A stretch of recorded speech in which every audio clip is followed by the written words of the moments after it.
লাইভটা বোধহয় স্টার্ট হয়ে গেছে, এখনও কেউ জয়েন করেনি বোধহয়।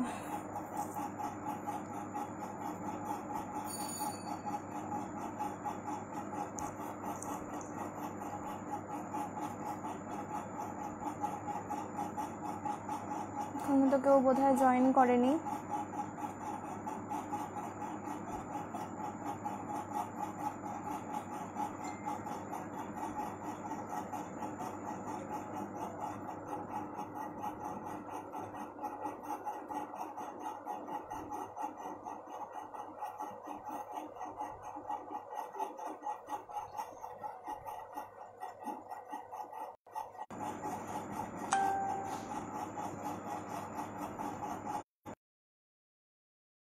তো এই তো 3 জন হয়ে গেছে দেখছে। থ্যাংক ইউ শ্রেয়াদি অ্যাপ্রুভ করার জন্য, থ্যাংক ইউ। একটু আমাকে কেউ বলো যে ক্লিয়ারলি অডিবল বা ভিজিবল কিনা আমি।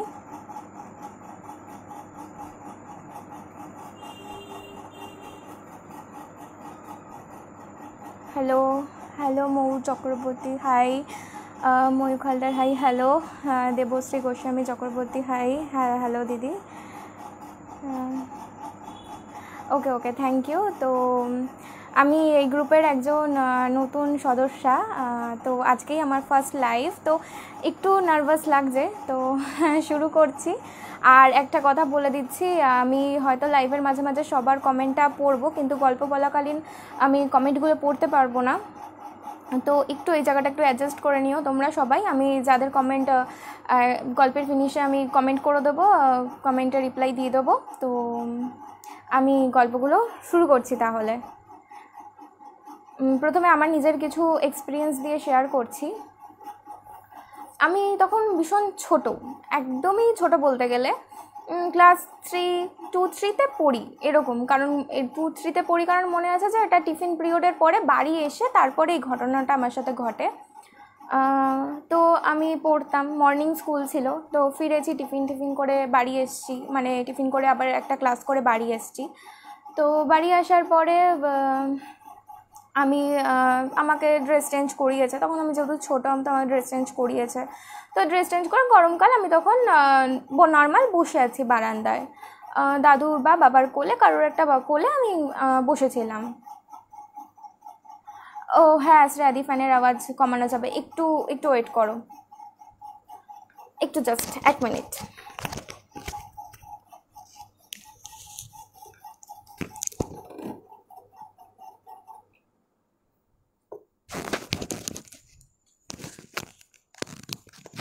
সব ওকে এবার? তো শুরু করছি তাহলে। ফ্যানের আওয়াজটা আশা করছি এখন আর আসছে না।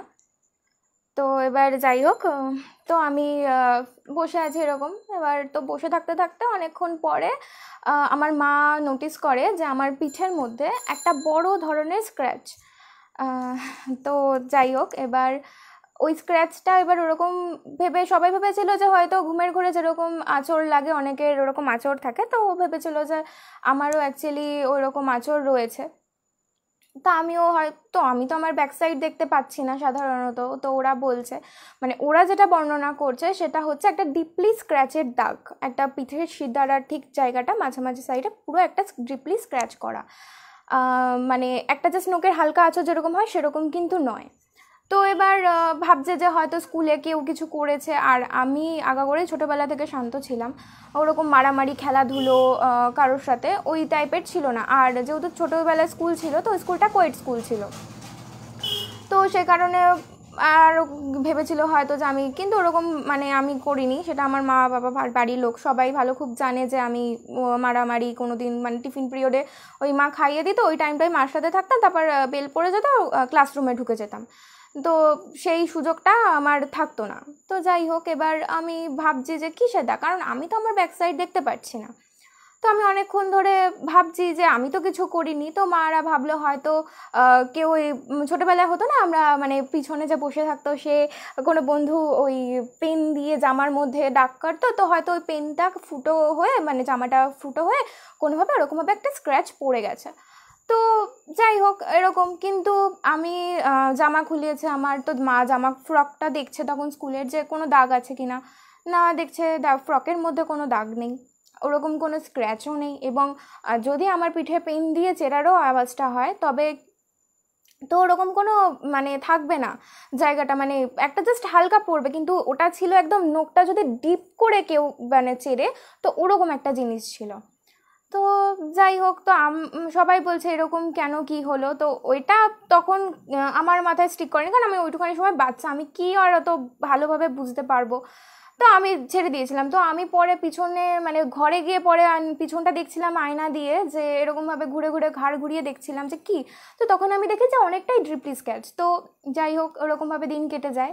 এখন আমি যেহেতু ব্যাপারটাকে ফিল করি, তো সেই কথা আমি পরে আসছি। তো সেই জন্য আমি এখন বুঝতে পারি যে হয়তো কিছু একটা ছিল, যার জন্য ওইভাবে একটা নখের পুরো একটা নখ দাবালে পুরো দাবিয়ে টানলে যেরকম হয় সেরকম, কিন্তু না কোনো আমার ব্যথা ছিল না জ্বালা ছিল। অনেক সময় কিন্তু চিড়ে গেলে জল লাগলেও কিন্তু আমাদের জ্বালা করে, আমার কিন্তু সেটাও হয়নি, কারণ স্নান করার সময় তাহলে আমি বুঝতে পারতাম যে আমার পিঠে কিছু জ্বলছে বা কিছু, কিন্তু আমার কোনো ফিলিংস হয়নি, জাস্ট ওটা।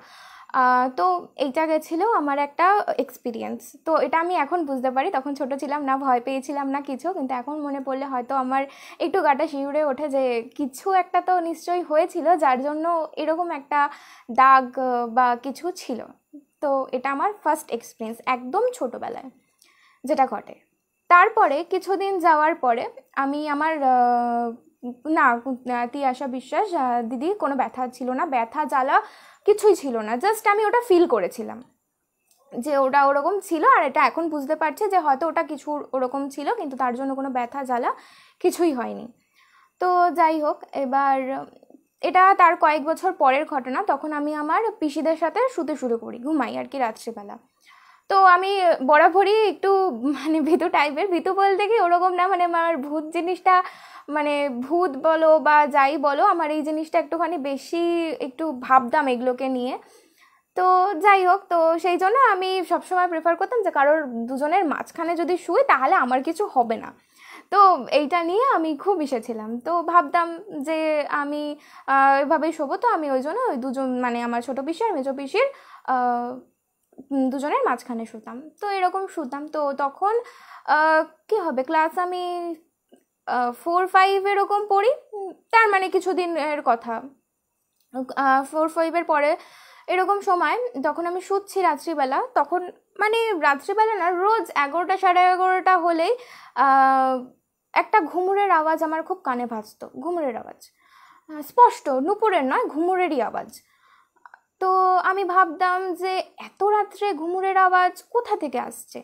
আর মানে আমি ছোটোবেলা থেকে নাচ করতাম, তো আমার ঘুঙুরের আওয়াজ চিনতে ভুল হওয়ার কথা নয়। আর আমাদের ওখানে আমি ছাড়া ওই এলাকাটার মধ্যে অন্তত মানে ওই জায়গাটার মধ্যে আর কি কেউ নাচ করতো না, আর রাত্রি 11টা 11:30টায় নিশ্চয়ই কেউ নাচ করবে না। তো মানে এটা গুনগুন করে গান গাইতে পারে হয়তো, কিন্তু নাচটা অস্বাভাবিক না, রাত্রে 11:30-11টার সময় ঘুমুর পরে নাচছে।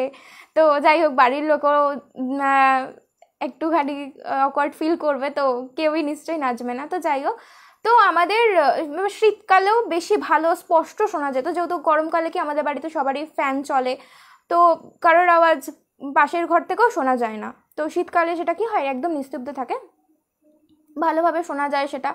তো শীতকালেরই ঘটনা এটা। তো আমি শুয়ে আছি, তো আমি 2-1 দিন বলতাম যে পিসিদের বলতাম যে কী রে, তোরা একটা ঘুঙুরের আওয়াজ শুনতে পাচ্ছিস না? বলছে কই না তো। আমি বলছি শোন, ভালো করে শোন, শুনতে পাবি। তো এবার আমি একটা জায়গায় ড্রয়িং শিখতাম একটা বাড়িতে, তো ওই বাড়িতে আমার একটা বান্ধবী থাকতো। তো ও মানে ওর কথা দিয়ে বলছে যে ও হয়তো নাচ করছে, বলছে দেখ ও হয়তো রাত্রিবেলা নাচ করছে। তো আমি বলছি ও তো নাচ করে না, আমি যতদূর জানি ও গান শেখে, নাচ তো ও করে না। যাই হোক, এবার ওরকমভাবে আমাকে বলতো। এবার আমি প্রায় এটা অনেক দিন ধরে শুনেছি, কতদিন ধরে শুনেছি এখন এটা কাউন্ট করতে পারছি না, কিন্তু অনেক দিন ধরে আমি এটা শুনেছি। তো 2-3 দিন শোনার পরে যখন পরের সপ্তাহে এলো, আমি ওকে গিয়ে জিজ্ঞেস করলাম যে কী রে, এই তুই কি রোজ এরকম টাইমে ডান্স করিস? তখন বলছে না তো, আমি কেন ডান্স করব, আমি তো গান করি, আমি তো ডান্স করি না। আমি বলছি হ্যাঁ আমিও সেটাই জানি, জানিস তো যে তুই ডান্স করিস না, তুই গান করিস। বলছে হ্যাঁ। বলছে কেন, কি হয়েছে? আমি বলছি যে না না কিছু হয়নি, কারণ ওটা ওই ফিলিংটা হয়তো কেউ বিশ্বাস করবে না, তো সে কারণে শেয়ার করারও কোনো মানে হয় না, তাই আমি কারোর সাথে শেয়ার করিনি ওই সময়টা। যাই হোক, যেটুখানি শুনতে পেতাম সেটুখানি পিসিদের 2 পিসিদের বলতাম, ব্যাস এইটুখানি। তো এইটা আমি খুবভাবে তখন শুনতাম, এটা এইটুখানি, এটার পরে আর আমি কিছু সেভাবে ফিল করিনি বা কিছু হয়নি। তো যাই হোক, এটা কেটে গেছে। তারপর যাই হোক, অনেক দিন চলে গেছে, ঠিক আছে। তো তারপরে আমি অনেক কিছু ফিল করেছি। তো রিসেন্টলি একটা ঘটনায় আসি, এটা হচ্ছে আগের বছরের মানে 2020-তে আর কি, জানুয়ারি মাসের ঘটনা এটা। 23শে জানুয়ারি কি 26শে জানুয়ারি হবে ডেটটা, আমার ঠিক মনে নেই, দুটো ডেটের মধ্যে যে কোনো একটা হবে, কারণ এইটুখানি মনে আছে যে সেদিনকে পিকনিক ছিল। তো পিকনিকের দিন, তো আগের দিন রাত্রে সানডে ছিল সেটা, পিকনিকটা মেবি 23শে জানুয়ারি, যাই হোক। তো এবার আমি তখন আমার 2 পিসির বিয়ে হয়ে গেছে ততদিনে। তো রীতিমতো আমার ঠাম্মা বেঁচে আছেন, তো আমি আমার ঠাম্মার সাথেই সেটা শুতাম, আর মা বাবা আরেকটা ঘরে শুতাম, আমি আর আমার ঠাম্মা আরেকটা ঘরে শুতাম। তো যাই হোক, এবার শুয়ে আছি, রাত হয়েছে, শুয়ে পড়েছি আমি। এবার যাই হোক, এখন আমাদের ফেসবুক হোয়াটসঅ্যাপের যুগে সবাই একটুখানি বেশিক্ষণই ফেসবুকে অন থাকে বা হোয়াটসঅ্যাপে অন থাকে, তো আমিও সেরকম সাধারণত ফেসবুক হোয়াটসঅ্যাপ দুটোই কন্টিনিউ করছিলাম, যেহেতু পরের দিন সানডে, তাড়াতাড়ি ওঠার কোনো ব্যাপার নেই, এমনিও আমি দেরি করেই উঠি, সেটা কোনো ব্যাপার না। তো যাই হোক, তো আমি ওরকম ফোন ঘাঁটছি শুয়ে শুয়ে, শীতকাল সাধারণত ঢাকা ঢাকা দিয়ে ব্ল্যাঙ্কেট নিয়ে বেশ আরাম করে শুয়ে ফোন ঘেঁটে যাচ্ছে বিছানায় শুয়ে শুয়ে। হঠাৎ করে, আর আমি যেহেতু একটু ভয় টয় পাই, তো আর আমার অন্ধকার এমনিও অস্বস্তি হয়, তো আমি কোনোদিনই ওই রকম লাইট অফ করে পুরো শুতে পারি না, আমি সবসময় লাইটটা অন করে, একটা মানে লাইট অন করে বলতে একটা 0 পাওয়ার যেরকম টুম লাইট জ্বলে ঘরে, তো একটা মিনমিলে আলো জ্বালিয়ে আমি সবসময় ঘুমাই। তো ওরকম লাইট জ্বালিয়ে ঘুমাচ্ছি, হঠাৎ করে মানে আমি ঠাম্মার দিকে তাকাতে দেখি আমার ঠাম্মা চোখ দুটো অনেকটা বেশ বড় বড় করে তাকিয়ে আমার দিকে তাকিয়ে রয়েছে। আমি ভাবছি হঠাৎ করে কি হলো, যে এরকম, ঘুমিয়ে পড়েছিল অলরেডি ততক্ষণ। আমি ভাবছি হঠাৎ করে কি হলো যে এরকমভাবে ঠাম্মা তাকিয়ে আছে। তো যাই হোক, আমি ঠাম্মাকে জিজ্ঞেস করলাম এরকমভাবে তাকিয়ে আছো কেন। ঠাম্মা কোনো কথা বলছিল না তখন, জাস্ট চোখের মনি দুটো স্থির হয়ে গেছিলো, চোখের পলক পড়ছিল না, কিচ্ছু না, জাস্ট ওরকম ফ্রিজ একটা মতন হয়ে গেছিলো। তা আমি ঠাম্মাকে গায়ে হাত দিয়ে এরকম ঠেলে ডাকছি, ও ঠাম্মা কী হয়েছে, কথা বলো, কেন, কি কিছু হয়েছে। ঠাম্মা একটা কথা বললো, ওই যে এসছে। আমার এই কথাটা শুনে ভাবো, আমি রাত্রি 12টা 12:30 বাজে তখন, এইরকম যদি একটা কথা বলে যে ওই যে এসছে, তাকিয়ে আছে বা ডাকছে, এরকম যদি কিছু শোনা যায়, তখন কেমন একটা এক্সপিরিয়েন্স হবে। তো আমি বলছি কে ডাকছে, কেউ ডাকছে না, ভুলভাল কথা কি বলছো, মানে তখন আমি একটু নিজের মধ্যে একটা সাহস জুগিয়ে আর কি কথাটা বলছি, অতটাও সাহস নই আমি জানি। তো যাই হোক, এরকম বলেছি আমি। ঠাম্মা বলছে যে তো দাঁড়িয়ে আছে। এবার ব্যাপারটা হচ্ছে যে ঠাম্মা ওই দিকে মুখ করে, আমি ঠাম্মার দিকে মুখ করে, যেহেতু আমার দিকটা পিছন পড়ছে। তো যাই হোক, তো এবার এরকম বলেছে। এবার আমি মানে আমার যে ওই ব্যাপারটা নেই যে আমি একদম পিছনে ঘুরে দেখবো যে কে আছে পিছনে, মানে আমার ওই সাহসটা কুলাচ্ছে না আর, যে মানে কি কাকে দেখে ঠাম্মা এরকম বলছে বা কেন বলছে, জাস্ট আমার মানে আমি ওই ব্যাপারটা নেই। এবার আর আমি যে নামবো, নেমে লাইট জ্বালাবো বা আমার বাবা মাকে ডাকবো, মানে বাবা মাকে তো ডাকা যাবে, এবার তাকে তো দরজাটা খুলতে অন্তত আমাকে নামতে হবে, সেই ব্যাপারটাও আমার মধ্যে আর আসছে না। আর যেহেতু আমি একটু বেশি হরর মুভি দেখি বা যাই হোক, তো ওই কারণে একটা জিনিস হরর মুভিতে প্রত্যেকটা জিনিস কমন থাকে কি, খাটের তলা থেকে খুব পা টানবে, তো আমার এই জিনিসটা মনের মধ্যে খুব হতো যে আমি নামলেই আমাকে খাটের তলা থেকে হয়তো পা টেনে ধরবে। তো এই ভয়টা আমার মনের মধ্যে আরও বেশি কাজ করছে তখন। তো কিন্তু যেতেই হবে, ঠাম্মার ওরকম একটা ব্যাপার কেন করছে, শরীর খারাপও তো লাগতে পারে, তো সেই ভেবে আমি ঠিক করলাম, আমি না যাব, কি হয়েছে দেখি। এবার যখন আমি নামতে যাব, ঠাম্মা ঠিক তখন আমার হাতটাকে ঠিক এরকমভাবে শক্ত করে ধরেছে, মানে জাস্ট আমার পুরো কাঁটা দিয়ে উঠছে এখনই ভাবলে, এমন শক্ত করে ধরেছে। আমি মানে এরকম কেন করছে, আমি জাস্ট কি বলবো, ব্ল্যাঙ্ক, তখন আমার মাথায় কোনো কাজ করছে না। আমি তখন জোরে জোরে ওই ঘর থেকে মানে আমার বাবা মাকে ডাকতে শুরু করেছি যে মা বাপি তাড়াতাড়ি আসো, ঠাম্মা কেমন করছে। এবার আমাকে তো হাতটা ছাড়িয়ে যেতে হবে, দরজা অবধি পৌঁছাতে হবে। ঠাম্মা মানে এমনই ধরেছে, আমি ওনার হাতটা কোনোভাবেই ছাড়াতে পারছি না, এত শক্ত করেই উনি আমার হাতটাকে ধরে রেখেছিলেন। তো যাই হোক, তো এবার শীতকালে অনেকেই বাড়িতে মশারি টানে না, আমাদের বাড়িতেও সেম। তো আমি মশারি থেকে নামবো তাড়াহুড়ো করে, সেটারও তো একটা টাইমের ব্যাপার চাই। তো আমি ওই জন্য তাড়াহুড়ো করে কোনো মতে হাতটা ছাড়িয়ে দরজাটা খুলেছি, কোনো মতে খুলে মা বাপি সবাই মিলে এসছে। আমি যে দেখো কেমন করছে। তো বলছে কী হয়েছে কী হয়েছে। ঠাম্মা কোনো কথা বলছে না, শুধু একটা কথাই বলছে যে কেউ মানে এসছে, কেউ এসছে, এরকম কিছু বলছে। আর আমার হাতটা শক্ত করেই ধরে রয়েছে, আমি কাছে গেছি তার সঙ্গে সঙ্গে আমার হাতটা কিন্তু শক্ত করেই ধরে রয়েছে, মানে কোনো ছাড়ার কোনো সিন নেই, মানে হালকা জাস্ট এরকম এরকম না, মানে একদম চেপে ধরলে যেরকম হয় পুরো সেরকম করেই ধরে রয়েছে। আমার তো ভীষণ ভয় লাগছিলো সেই রাতটা। তো মা বলছিল যে তুই আমাদের সাথে তাহলে শো এই আজকের রাতটা, যখন তোর ভয় লাগছে। তো আমি বললাম যে না না, শোবো না, যদি কিছু রাত্রিবেলা কিছু যদি হয়ে যায়, শরীর খারাপও তো হতে পারে, তো থাক শোবো না, আমি এখানেই বরঞ্চ শুয়ে পড়ছি। তো আমি কি যেন, তো আমি ওরা চলে গেল। তারপর কিছুক্ষণ বলে তো ঠাম্মাকে বললো তুমি শুয়ে পড়ো, ঘুমিয়ে পড়ার চেষ্টা করো, এসব বলে মা বাপি চলে গেল। আমি আস্তে আস্তে গিয়ে দরজা বন্ধ করলাম, ভাবছিলাম লাইটটা জ্বালিয়ে শোবো, তারপর ভাবলাম যে ঠিক আছে চলো দেখি না কি হয়। তো লাইট অফ করে আবার সেই ডুম লাইট জ্বালিয়ে আমি শুয়ে পড়লাম। ঠাম্মা তখনও কিন্তু ঘুমায়নি, তখনও কিন্তু ওই একইভাবে তাকিয়ে রয়েছে। আমারও ভীষণ ভয় করছে ওই অবস্থাতে, যে জানি না কি কি বৃত্তান্ত, কে এসছিল না কি কি কাকে দেখেছে, কিছু অলৌকিক কিছু বা কিছু ভৌতিক কিছু, কিছু জানি না। তো যাই হোক, তো বললো যে সেদিনকে রাতটা ঠাম্মাকে জড়িয়ে ধরে শুতে। সেটা আমার কাছে আরও বেশি সাংঘাতিক ছিল, ঠাম্মাকে জড়িয়ে ধরে শোয়াটা। তাও আমি ফোন রেখে দিয়ে অফ করে দিয়ে ঠাম্মাকে জড়িয়ে ধরেই শুয়ে রয়েছে। আমার সারা রাত ঘুম তো আসেইনি, ঠাম্মা ঘুমিয়েছিল ঠাম্মাও বোধহয় ঘুমায়নি। তো যাই হোক, ভোরের দিকে চোখটা লেগে এসেছিলো, তো আমি ঠিক বলতে পারবো না তারপরে কি হয়েছিল, তো জানি না। তো ঠাম্মাকে আমি সারা রাতে ওই একই অবস্থায় একইভাবে শুয়ে হাত দিয়ে জড়িয়ে ধরে শুয়েছিলাম সারাটা রাত। যাই হোক, সকাল হয়, আমি উঠি সকালবেলা, সারা রাত তো ঘুম হয়নি, যাই হোক একটু লেট করেই উঠেছি, ভালো কথা। ওঠার পর ঠাম্মা কিন্তু সকালবেলা থেকে নর্মাল বিহেভিয়ার করছিল, কোনো কিছুর আলাদা রকম কিছুই না, জাস্ট নর্মাল বিহেভিয়ার করছিল,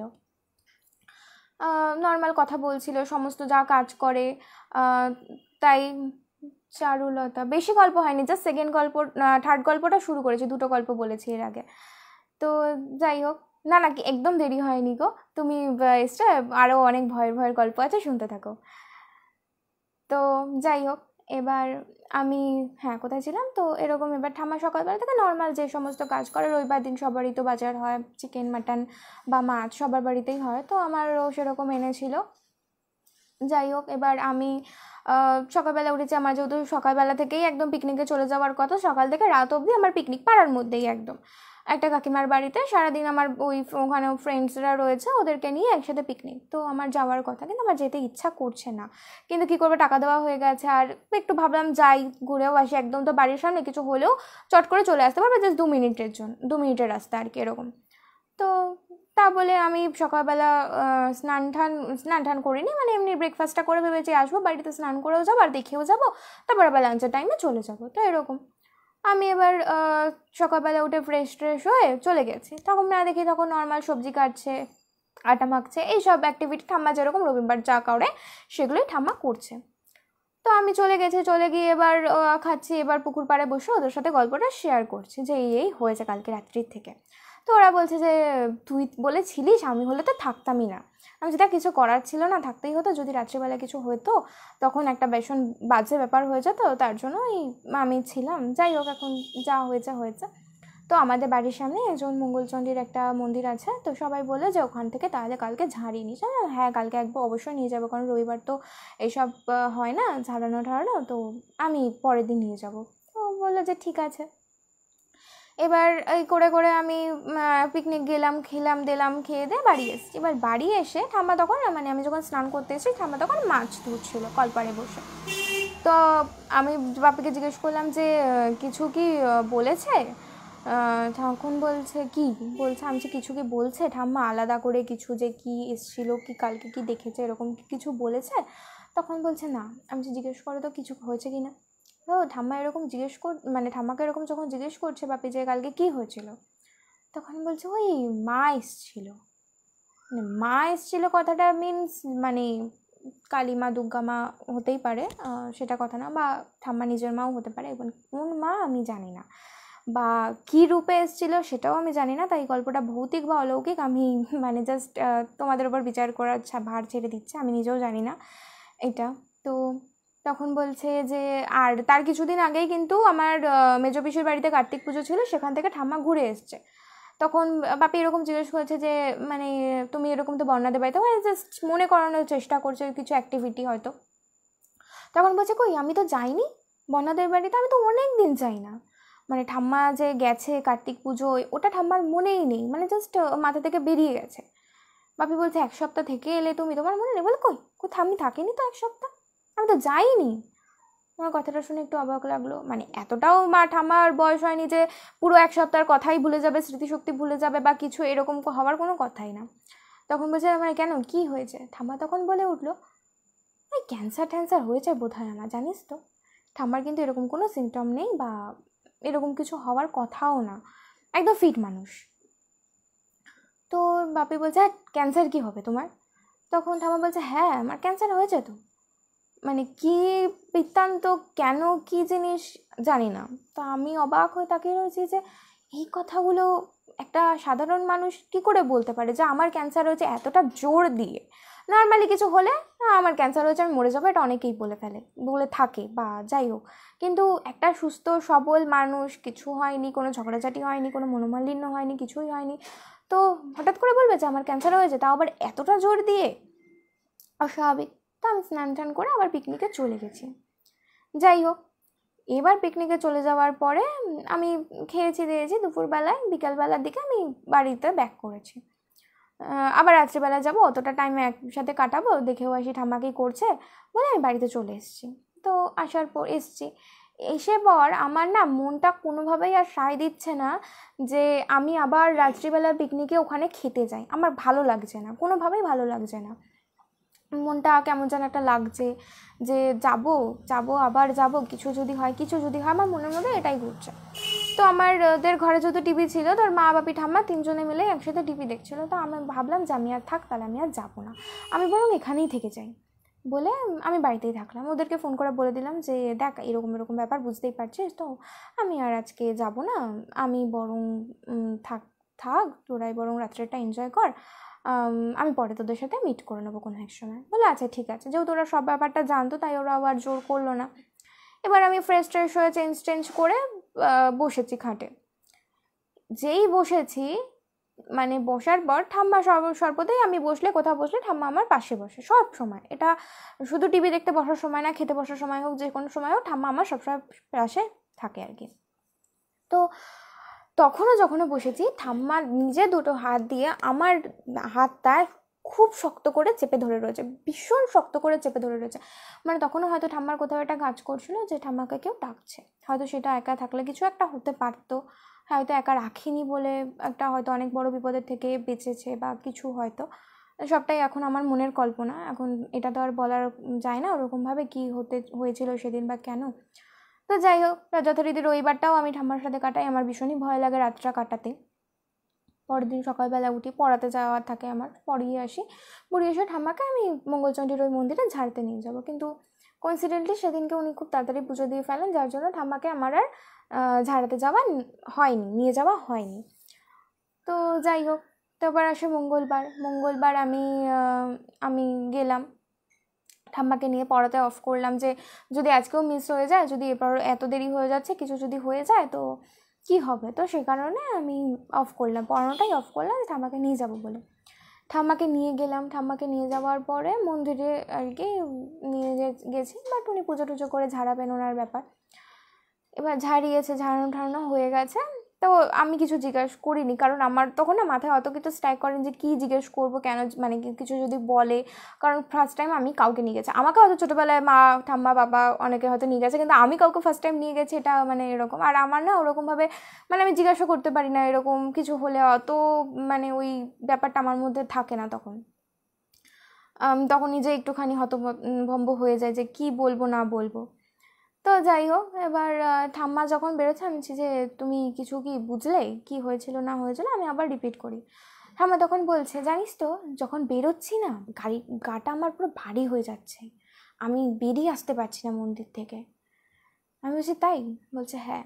তো যাই হোক, তারপরে ঝাড়িয়ে তো দিয়েছিল, একটা মাদুলিও দিয়েছিল, মাদুলিটা বলেছিল পড়তে। তো 3 দিন কারোর এঁঠো খেতে না, মানে যেরকম নিয়ম টিয়ম থাকে সেরকম নিয়ম টিয়ম দিয়েছিল। তো তারপর থেকে আর কিছু হয়নি এরকম এক্সপিরিয়েন্স ঠাম্মার সাথেও বা আমার সাথেও। তো সেই রাতটা আমার ভীষণই ভয়ে কেটেছিল, জানি না পিছনে কি ছিল বা কি হয়েছিল, কিন্তু আমার ভীষণই ভয় কেটেছিল সেই রাতটা। তো এটা গেল আরেকটা আমার এক্সপিরিয়েন্স। ঠিক আছে, হয়তো আমি সেদিন কিছু ফিল করছিলাম বা করছিলাম না, মনে নেই আমার অতটা, কিন্তু ঠাম্মার দিক থেকে আমি ভীষণভাবে ফিল করছিলাম এসব কিছু। তো যাই হোক, এটা একটা গল্প। এবার নিজেরও গল্প করলাম। এবার আমার একটা বাবার গল্প বলি, একদম ছোট্ট গল্পটা, অনেক ছোটোবেলার, মানে আমার বাবারা যেহেতু বাংলাদেশে থাকতেন, তো এটা একটা বাংলাদেশেরই গল্প। তো বাংলাদেশে তো মানে গাছপালা আছে, সব জায়গাতেই থাকে যেরকম, বাংলাদেশে ওরকম গাছপালা আছে। তো একটা বাগান ছিল, আম বাগান। তো ঝড় হলে সবাই যেরকম বাচ্চারা আম কুড়াতে যায়, তো আমার বাবাও সেরকম আম কুড়াতে গেছে। এবার আম কুড়াতে কুড়াতে একটা লাস্টে একটা অনেক দূরে একটা আম গাছ রয়েছে, ওই আম গাছের তলা অবধি চলে গেছে। যাই হোক, ওখানে গিয়ে মানে আম কুড়াচ্ছে, কুড়াতে কুড়াতে দেখে যে একটা কেউ সাদা শাড়ি লাল পাড় পরে কেউ একটা গাছের ওপর দাঁড়িয়ে রয়েছে। মানে জাস্ট ইমাজিন, এরকম যদি দেখে, মানে বিকালবেলা সন্ধ্যা টাইমে এটা আর কি, এরকম যদি তোমরা মানে আমরা কেউ মানে দেখি, মানে জাস্ট ইমাজিনেশনেই তো আমরা বুঝতে পারছি যে ওটা কীভাবে হতে পারে। তখন অনেক ছোট, আমার বাবাও অনেক ছোট। তো জাস্ট ভয় পেয়েছিল একটা, যে ওরকম কি থাকতে পারে, ওরকম গাছের মধ্যে ওরকম দাঁড়িয়ে রয়েছে, সাদা শাড়ি, এরকম চুলগুলো ছাড়া ছাড়া, ওরকম কি থাকতে পারে। তো যাই হোক, বাপি ওখান থেকে আর আম না কুড়িয়ে দৌড়ে বাড়ি চলে এসছে। বাড়ি এসে বলেছে, এবার সবাই বকাবকি করেছে যে তুই ওদিকে কেন গেছিস, তুই ওদিকে কেন গেছিস, ওদিকে তো যাওয়ার কথা না, তুই ওদিকে তাহলে কেন গেলি, এরকম সবাই মিলে বকাবকি করেছে।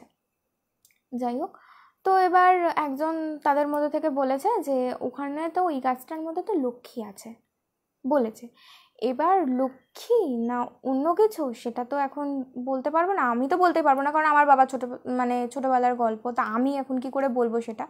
তো যাই হোক, কিছু একটা দেখেছিল, কিছু একটা দেখেছিল, তো ওটা দেখে খুবই ভয় পেয়েছিল। তো এই অবধি গেল গল্প। তো এবার আমি একটুখানি কমেন্টগুলো পড়ে নিই।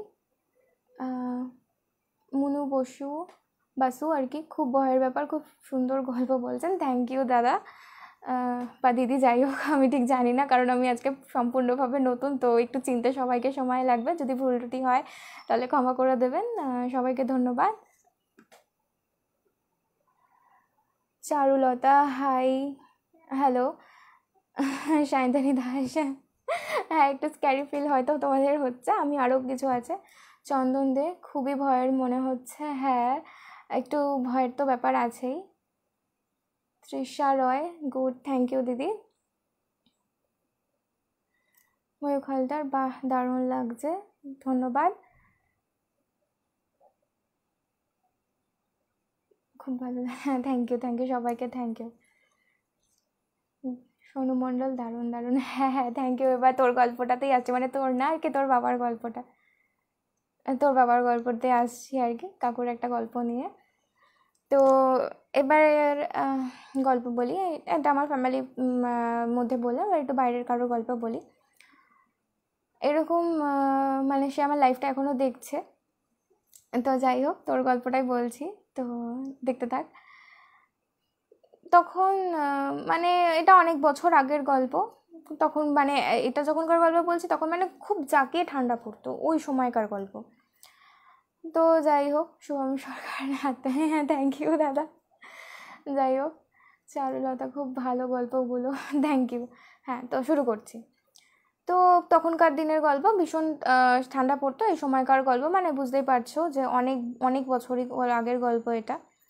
তো এই সময় শীতকালে আমার ওই বন্ধুর বাবা আর কি উঠেছে, ওদের বাড়িতে না সবাই খুব তাড়াতাড়ি ওঠে, 4টে 4:30-র সময় উঠে পড়ে, সে গরমকাল হোক আর শীতকালই হোক, যে কোনো টাইম হোক, সবাই ভীষণই তাড়াতাড়ি উঠে যায়।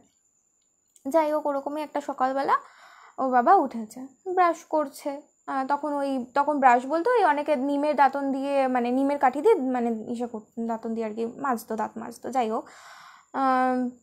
তো ওই সময় ওরকম দাঁত মাজতে মাজতে বাজে। এবার ওদের বাড়িটা কি এরকম, বাড়িটার সামনে দিয়ে ঢুকলো এই স্ট্রাকচারে বাড়িটা, আর ঠিক বাড়িটার পিছন দিকে না একটা অনেক বড় পুকুর আছে। ওই পুকুরেরও অনেক হিস্ট্রি আছে, সেগুলো আমি অন্যদিন শেয়ার করব। তো অনেক বড় একটা পুকুর আছে। তো ওদের বাড়ি থেকে ওই থাকে না যে মাটির রাস্তা দিয়ে দুটো ইট করে যাওয়ার ওরকম, তো ওরকমভাবে একটা রাস্তা আছে যেটা দিয়ে পুকুরে যাওয়া যায়। তখন ওই পুকুরে কাজবাজ হতো আর কি, মানে বাসন ধোয়া, জামা কাপড় ধোয়া, যাদের বাড়িতে জলের অভাব তারা ওরকম করতো। তো ওরকম একটা পুকুর আছে।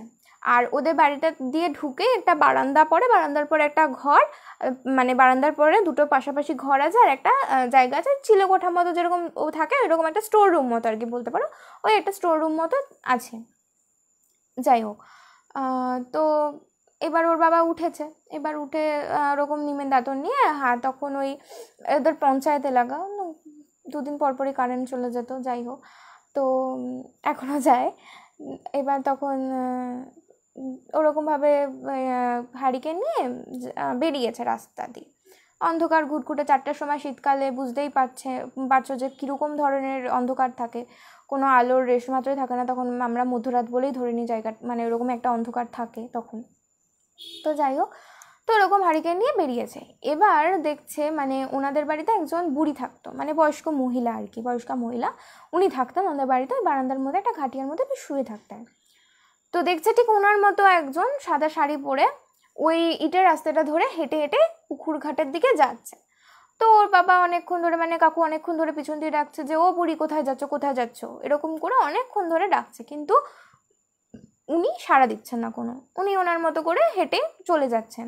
ওর বাবাও হ্যারিকেন নিয়ে পিছন পিছন গেছে। অনেকক্ষণ যাওয়ার পর দেখেছেন যে মানে আর দেখতে পাচ্ছে না, তো ওর বাবার একটু সন্দেহ হয়, তো ফিরে এসে মানে ওর বাবার মাকে, মানে আর কি আমার বন্ধুর ঠাম্মাকে জিজ্ঞেস করে যে মা, বুড়িকে ওদিকে পুকুর পাড়ের ওদিকে যেতে দেখলাম, এত সকালবেলা ওদিকে কি করতে গেলে? তখন ঠাম্মা বলছে যে এত সকালবেলা বুড়িকে দেখেছিস? বুড়ি তাই তো এখানে বারান্দায় শুয়ে আছে। তখন শুয়ে দেখছে ওই রকম, ঠিক ওরকম, হ্যাঁ শুয়ে আছে বারান্দার মধ্যে। তখন বলছে কেন, তুই কাকে দেখেছিস? বলছে না, এবার বাড়ির লোক ভয় পাবে বলে উনিও আর সেইভাবে শেয়ার করেনি, উনি তখন আর কি নিজের মনের ভুল ভেবে বা কিছু ভেবে আর কি সেই জায়গাটা বন্ধ করে দেয়, কিন্তু উনি এটা কিন্তু নিজের চোখে দেখেছেন, এরকম এক্সপিরিয়েন্স করেছে। তো ওদের ওই পুকুরটায় শোনা যায় যে অনেক কিছুই ছিল, অনেক বাজে বাজে ঘটনা ঘটেছে, অনেকে পড়ে গেছে, অনেক বাচ্চা পড়ে গেছে, তো এরকম অনেক কিন্তু ঘটনা ওদের ওই পুকুরটাতে ঘটেছে, মানে ওদের পুকুর না আর কি, ওদের বাড়ির পাশে আর কি। তো এরকম অনেক ঘটনাই ওখানে রয়েছে। যাই হোক, এক মিনিট জাস্ট।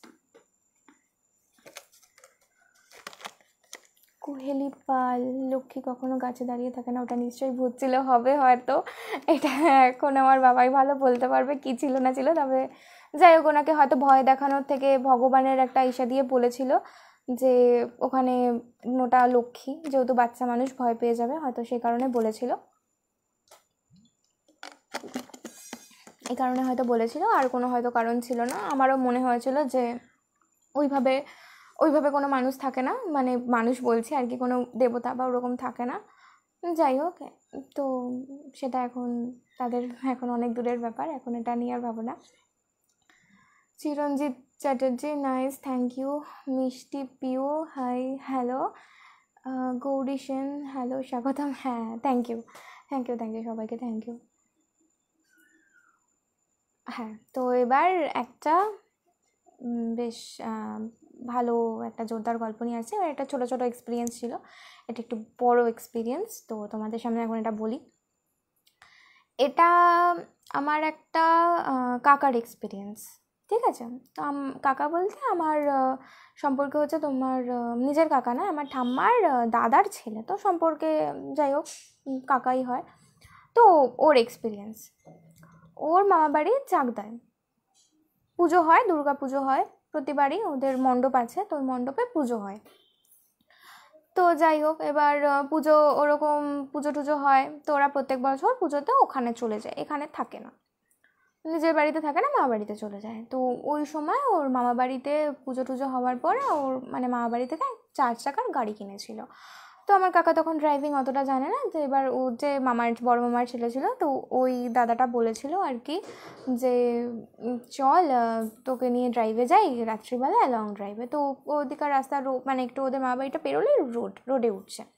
বলছে ঠিক আমি তো চালাতে যাই না, বলে ঠিক আছে চল যাই, কোথাও একটা যাওয়া যাবে বলে দুজনে মিলে গাড়ি নিয়ে বেরিয়েছে। রাত্রে পুজো টুজো হয়ে গেছে, ওরকম ওরা দুজনে মিলে, দুজনে আর কেউ না, দুজনে মিলে বেরিয়েছে। যাই হোক, এবার গাড়ি চালিয়ে অনেকটা দূরে গেছে। এবার ওখানে একটা কবরস্থান আছে। কবরস্থানটা স্কোয়ার টাইপের, মানে মেন গেট দিয়ে ঢুকে যেরকম জমির আলকাটা থেকে যেরকম ভাগ হয়ে যায় সেরকম, মানে ঢুকে দুপাশে দুটো, আবার এগিয়ে গিয়ে দুদিকে দুটো রাস্তা চলে গেছে, আবার দুটো। তো ওরা ঢুকে বাঁদিকের রাস্তাটা ধরে গিয়ে একদম শেষে গিয়ে গাড়িটা নিয়ে ওখানে গিয়ে দাঁড়িয়েছে। তো দুদিকে দুটো কবরস্থান পড়ছে, মাঝখানে রাস্তা, তো ওরা ওই রাস্তাটার ওখানে দাঁড়িয়েছে। এবার ওই পাহাড়ি এলাকায় আমরা ট্রেন থেকে দেখতে দেখতে যাই না, যেরকম ছোট্ট ছোট্ট আলো জ্বলে, সেরকমও নাকি, মানে ওই ওপরটা আর কি উঁচু ঢিপি মতো আর নিচটা খাদের মতো। তো ওখান থেকে দেখা যাচ্ছে উঁচু থেকে যে নিচটা খুব সুন্দর ওরকম আলো জ্বলছে, মানে নিচে ঘর বাড়ি আছে, তো ওইরকম ভীষণ সুন্দর লাগছে। ওরা ওইখানটা শেষ মাথায় দাঁড়িয়ে দাঁড়িয়ে প্রান্তে দেখছে, যে ওরকম খুব সুন্দর লাগছে ওদের ওই জায়গাটা, ভালো লাগছে। আর কবরস্থান কি নিরিবিলি, ওইখানে তো রাত্রিবেলা কেউ যাবেও না, সে কেউ ওরকম সাহসও দেখাবে না যাওয়ার। তো ওরা ওরকমভাবে জাস্ট ওই ওয়েদারটাকে এনজয় করছে। আর পুজোর সময় হালকা হালকা রাত্রের দিকে কিন্তু আমাদের ঠান্ডা লাগে, তো বেশ ভালো ওয়েদার, আরও সুন্দর করে ওরা এনজয় করছে। তো ওদের দুজনের মধ্যে স্মোক আর কি সিগারেট ধরিয়েছে, তো দুজনে সিগারেট খাচ্ছিল। এবার খেতে খেতে দাদাটার টয়লেট হয়তো পেয়েছে, তো ও টয়লেট করতে গেছে। এবার তখন আমার কাকা গাড়ির মধ্যে দরজা খুলে যেরকম বসে থাকে সেরকমভাবে বসে আছে। আর এবার যে দাদাটা যেখানে টয়লেট করতে গেছে সেখান থেকে দেখা যাচ্ছে তো একটা গাছের তলে দাদাটা টয়লেট করছিল। এবার মানে দাদাটা যখনই টয়লেট করছিল তখনই ওর মাথার মধ্যে জল পড়ছিল টপ টপ করে। অনেকক্ষণ ধরে এরকম নোটিস করছে যে ও মানে এরকমভাবে ফ্রিজ হয়ে যাচ্ছে কেন মাঝখানে বুঝতে পারিনি। এবার আমার কাকা গাড়ি থেকে যখন ওই গাছটার দিকে তাকিয়েছে, মানে একটু ওর দিকে তাকিয়েছিল, মানে জাস্ট এরকম উপর দিকে তাকিয়েছে, ও তখন দেখছে জাস্ট দুটো পা হালকা এরকম করে জাস্ট এরকম দুলছে, জাস্ট এরকম দুটো পা এরকম দুলছে, আর মৃদু একটা হাসির খিলখিল করে জাস্ট একটা হাসির ভাইব্রেন্ট একটা কানে দুজনের ভাসছে। তো ওরা তো জাস্ট ওরকম ব্যাপার ঘটেছে, ওরা নিজের চোখে ওরকম দেখে, জাস্ট কিছু না, কোনো বডি দেখা যাচ্ছে না, জাস্ট দুটো পা এরকম দেখছে। আর ওই দাদাটা তো বুঝতে পারছে যে ওর মাথার ওপরে ওরকম রয়েছে। তাড়াতাড়ি করে দাদাটা কি করেছে, এসে গাড়িতে বসেছে। এবার গাড়িতে বসেছে, গাড়ি স্টার্ট দিয়েছে, গাড়ি যতক্ষণ গাড়ি চালাচ্ছিল, যতক্ষণ না বাড়িতে এসে পৌঁছেছে, মানে ওদের দুজনের কানে কেউ এরকম করে ফু দিলে, জাস্ট আস্তে করে কেউ ফু এরকম করলে যেরকম হয় না, জাস্ট আওয়াজ ফুয়ের, সেই আওয়াজটা জাস্ট ওদের কানে কেউ দিয়ে যাচ্ছে সমানে ওদের কানের মধ্যে। ওই ফুয়ের আওয়াজটা কিন্তু যতক্ষণ না পর্যন্ত ওরা বাড়ি এসছে ততক্ষণ পর্যন্ত ওই আওয়াজটা কিন্তু ওদের কানে হয়েছে। শুধু আমার কাকার হয়েছে বলে কথা না, বা ওই দাদাটার হয়েছে বলে কথা না, দুজনের হয়েছে। দুজনের কখনো কিন্তু একই ফিলিংস হতে পারে না, কোনো একজনের হতে পারে। দেখলাম হয়তো খুব ওটাকে নিয়ে ভাবছি, হয়তো আমার হলো, কিন্তু তা বলে তোমারও যে হবে এরকম তো কোনো কথা নেই। কিন্তু দুজনের সেম ফিলিংস হয়েছিল, দুজনেরই, যে ওরকম কানের মধ্যে কেউ ফু দিয়ে যাচ্ছে, জাস্ট ফু। এবার ওরা তো তাড়াতাড়ি করে এসছে, রীতিমতো এটা ভয় পাওয়ারই, ওরকম একটা দেখেছে, দেখার পর ওরকম সারা রাস্তা কানে ফু ফু দিতে এসছে। তো ওরা কি করবে, তাড়াতাড়ি করে বাড়িতে এসে শুয়ে পড়েছে। সেদিনকে আর কিছু বলেনি। পরের দিন থেকে ওদের ধুম জ্বর, দুজনের জ্বর, মানে প্রায় 103-4 জ্বর উঠে গেছে, এত জ্বর। তারপর তো সেই ডাক্তার দেখিয়ে, মানে ওই আমার কাকার হচ্ছে বড় মামাই ডাক্তার, তো ওষুধ দিয়ে ওদের দুজনকেই সুস্থ করে। যাই হোক, তো তারপর ওদের জিজ্ঞেস করা হয় যে কী হয়েছিল, তখন ওরা এই ঘটনাটা বলে। তো বাড়িতে তো রীতিমতো অনেক ঝাড় খেয়েছিল ওরা, কারণ প্রথম কথা ওদের রাত্রিবেলা তখন প্রায় 1:30-2 বাজে, ওরা যখন বাড়িতে এসছে ওই সময় একটা কবরস্থানে গেছে, কেন গেছে ওইভাবে, তাও আবার সিগারেট ধরিয়েছে, এই এত কিছু করেছে, ওরা বাথরুম করেছে একটা গাছের তলায়, তো এত কিছু করেছে যখন, তো যাই হোক কিছু তো একটা নিশ্চয়ই হয়েছিল। তো সেই কারণে আর কি ওরা ভীষণই ভয় পেয়ে গেছিলো, যার তার ধরুন জ্বর এসেছিলো আর ভীষণ বাড়ি থেকে ওদের ভীষণ বকাবকি করে। তো ওরা কিন্তু এক্সপিরিয়েন্সটা ভীষণভাবে করেছিল, তো শেয়ার করেছিল আমার সাথে, আমিও তোমাদের সাথে শেয়ার করলাম। যাই হোক, তো নির্মলেন্দু নাথ, খুব ভালো উপস্থাপনা, ধন্যবাদ।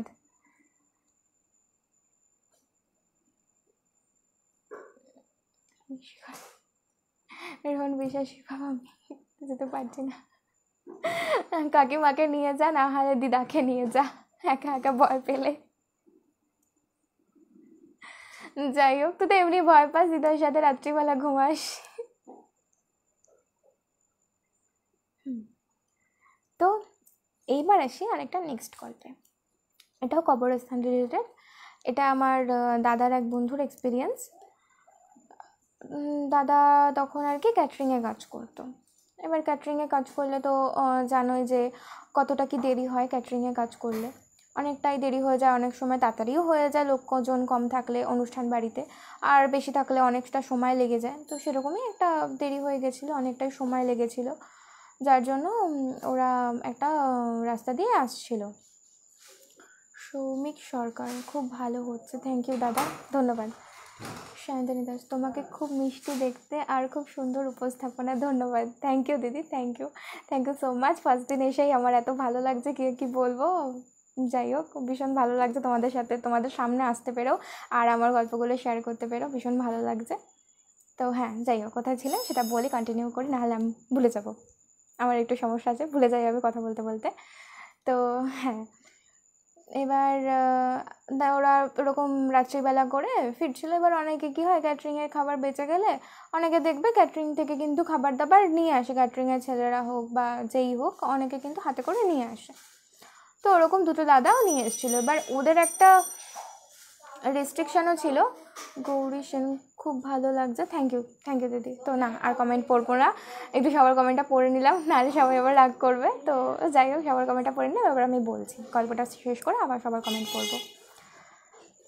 তো এবার ওখান দিয়ে ওদের কিন্তু একদম বারণ করে দিয়েছিল যে তোরা কিন্তু কোনোভাবেই শর্টকাট হোক আর যাই হোক, ওই রাত্রিবেলা খাবার নিয়ে হোক বা নিজেদের একা একাই হোক, কেউ কিন্তু কবরস্থানের রাস্তাটা ধরে বাড়ি ফিরবি না, ওদের বলে দেওয়া হয়েছিল ক্যাটারিংয়ের ওখান থেকে। তো হয় না কিছু জন, ও কিছু হবে না, জাস্ট মানি না, এরকম একটা ভাব থাকে না। তো এরকম দুজনের ভাবছিল যে ও কী হবে এই সবাই যাচ্ছে ওরকমভাবে, তো এখন কিছু ভূত বলে আছে নাকি। তো এরকম জাস্ট ক্যাজুয়ালি নিয়ে ওরা জানায় না কাউকে যে আমরা ওই রাস্তা ধরে যাব, কিন্তু ওরা নিজেরা সিদ্ধান্ত নেয় যে আমরা ওই রাস্তা দিয়ে যাব। এবং ওদের সাথে খাবার ছিল, হয়তো মাছ মাংস কিছু ছিল। তো যাই হোক, এবার ওরকম আসছে। এবার বাদবাকি যে আমার দাদা ছিল আরও যারা ছিল, তারা কিন্তু অন্য মেন রোড ধরেই আসছিল, কিন্তু ওরা ইচ্ছাকৃত করে ওই কবরস্থানের রাস্তাটা দিয়ে যেহেতু শর্টকাট হবে, ওরা ওই রাস্তাটা ধরে আসে। বারবার বারণ করার সত্ত্বেও শোনেনি। যাই হোক, মাছ মাংস নিয়ে আসছে, আর এটা তো আমাদের মানে শোনা কথাই যে ভূত বলো আত্মা বলো যাই হোক, এরা একটু মাছ মাংসের গন্ধ এগুলোতে একটু বেশিভাবে অ্যাট্রাকটিভ হয়। তো যাই হোক, তো এরকম আসছিল। এবার দুটো দাদা, একজনের একটা সাইকেলে দুজন ছিল, একজন চালাচ্ছিল আর একজন ব্যাগে বসেছিল, আর তার পিছনে আর কি খাবারের ব্যাগের মধ্যে মানে ব্যাগ ছিল আর কি, ব্যাগের মধ্যে খাবার ভরা ছিল। এবার কিছুটা আসার পরে পিছনে দাদাটা ফিল করে যে, মানে দুজনেই ফিল করে, প্রথমে পিছনে দাদাটা ফিল করে যে কেউ একটা সাইকেলটা ধরে টান দিচ্ছে পিছন দিকে। দুজনেই ফিল করে, পিছনে দাদাটা তো অবশ্যই ফিল করবে, যদিও পিছনে বসে আছে ও ফিল করে, আর যে চালাচ্ছিল এই দাদাটাও ফিল করে যে কেউ একটা টান দিচ্ছে। তো আরও জোরে চালানোর চেষ্টা করছে। যাই হোক, এবার ওরকম একটা ফিল হচ্ছে। এবার মানে ওদের মনে হচ্ছে যে সমানে কেউ একটা পিছন থেকে টান দিচ্ছে। এরকম ভাবতে ভাবতে দাদাটার হঠাৎ করে মনে হলো মানে কিছু বলছে না, পিছনের ছেলেটা যে বসেছিল মানে যে আরেকটা যে দাদা, সে কিছু বলছে না। হঠাৎ করে পিছনে থাকে, পিছন ফিরে দেখে যে দাদাটা অজ্ঞান হয়ে পড়ে গেছে এবং ব্যাগ ফ্যাগ সব পড়ে গেছে। হয়তো সেই জিনিসটা নিতে পারিনি, ওর গা হয়তো আরও ভারী হয়ে আসছিল বা কিছু, হয়তো ও ওরকম ফেলে গেছে। এবার ওদের মানে কি বলবো, জাস্ট ওরা বুঝতে পারে যে খাবার নিয়ে আসছিল। এবার ওরা তো বুঝতে পারে যে সামথিং ওয়াজ রং, কিছু একটা ঘটছিল ওখানে। তো ওরা আর কি সাধারণতভাবে কী করে, তখন সাইকেলটা ওইখানেই ফেলে, মানে তখন তো আর ও অজ্ঞান অবস্থা, ওকে কী করে সাইকেলের বসিয়ে নিয়ে আসবে, মানে আর বেশিক্ষণ ছিল না কবরস্থান থেকে গেটটা, আর বেশি দূরত্ব ছিল না। খাবারের ব্যাগটা ওখানেই ছুঁড়ে ফেলে দিয়েছে, কারণ ওই খাবার তো আর রীতিমতো আনবে না, কারণ বুঝতেই পারছিল যে খাবারটার জন্যই হয়তো এটা ঘটছে বা কিছু, হয়তো না হলেও হতো, যাই হোক সেটা পরের কথা, কিন্তু বুঝতে পারছিল যে খাবারটার জন্য আর বারণ ছিল, সকলদের মাথায় ঘুরছিল যে হ্যাঁ তাহলে নিশ্চয়ই কিছু আছে, সেই জন্যই এতবার করে বারণ করছিল। ওরা খাবারের ব্যাগটা ওইখানেই ফেলে দিয়েছে, ওটাকে আর ছোঁয়নি, জাস্ট ওখানে ওরকমভাবে ফেলে দিয়ে সাইকেলটাকে ওখানে সারা রাত ফেলে দিয়ে ওই দাদাটাকে নিয়ে কোনো মতে বাড়ি আসে। এবার যে দাদাটা পুরো ফেন্ট হয়ে পড়ে গেছিলো, তার তো ভীষণ জ্বর, 5 দিন জ্বর ছিল, কোনো সেন্স ছিল না, তান্ত্রিক ফান্ত্রিক দেখায় কিছু আনে, তো মাদুলি ফাদুলি দেয়, তারপরে ঠিক হয়েছিল। তারপরে ওকে জিজ্ঞেস করে, ও বলে যে আমার ভীষণ গা ভারী হয়ে যাচ্ছিলো, আর বুঝতে পারছিলাম যে কেউ পিছন থেকে সাইকেলটাকে বারবার ধরে এরকম টান মারছে। তো ভাবো এরকম যদি হয় একটা রাত্রিবেলা, মানে জানতে পারছি কবরস্থানের ওপর থেকে যে ওরকমভাবে সাইকেলটাকে বারবার ওরকম টেনে টেনে কেউ ধরছে, আর এটা যদি ফিল করি আমি বা তুমি কেউ, তাহলে কেমন লাগবে? জাস্ট এটা ইমাজিনেশন। তো আমার তো ভীষণ শুনে এই গল্পটা ভীষণ ভয় লেগেছিল। তো দাদা এই গল্পটা আমাদের সাথে শেয়ার করেছিল, মানে আমার পিসির ছেলে নিজেরই দাদা আর কি। তো আমি এটা শেয়ার করলাম তোমাদের সাথে, ভীষণ ভালো লাগলো গল্পগুলো শেয়ার করে। আবার একটু কমেন্ট পড়ে নিই। আগে একটা ছিল, আচ্ছা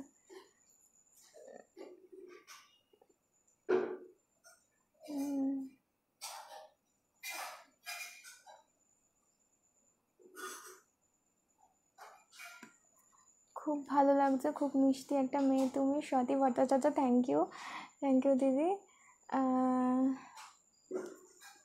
অর্পণ ঘোষ, তালের বড়া নিয়ে রাতে বেরোলেই ভূত ধরবে। কোনো চান্সই নিই না। তালের বড়া কেন, পিঠের, আমি শুনেছি পিঠেতেও ভূত আসে, তো কোনো সেসবের কোনো চান্স নেই। আমি এমনিতেই ভীষণ ভূতে ভয় পাই মানে কি, আমি ওটাকে ফিলতে ইচ্ছা করে করতে, বাট ভয়ও পাই। Sonu Mondal, good, thank you. Mahua Chakraborty, খুব ভালো লাগছে, থ্যাংক ইউ দিদি। শুভম সরকার, খুব ভালো লাগছে, থ্যাংক ইউ শুনতে থাকো, আরও আছে এখনও, আরেকটা বড় গল্প আছে, জাস্ট এটা লাস্টে বলবো। তুমি ঘটনাগুলো খুব সুন্দরভাবে বলছো, সুস্মিতা রায় বিশ্বাস, থ্যাংক ইউ দিদি, ধন্যবাদ সবাইকে।